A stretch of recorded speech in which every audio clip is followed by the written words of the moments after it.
Hugs don't come any tighter. Keith Siegel's daughters didn't look as if they'd ever let go.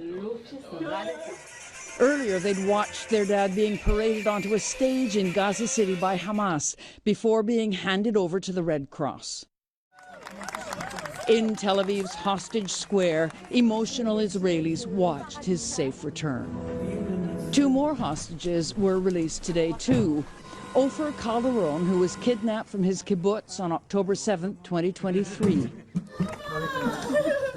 The family that greeted him included 2 kids who knew firsthand what he'd just been through. They'd been hostages, too, but were freed in the first exchange.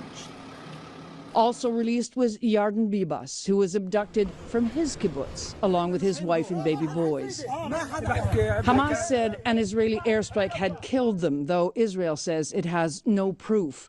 But for the Bibas family, it was a day of joy and of heartbreak.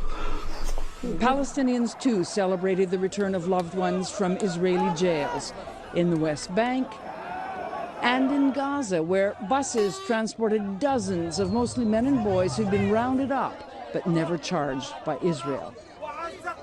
And in southern Gaza, a breakthrough as ambulances carrying sick children and wounded fighters were finally allowed out of the territory. They were on their way to be treated in Egyptian hospitals, and they moved through the Rafah crossing, which has been closed since May. Elizabeth Palmer, CBS News, Tel Aviv.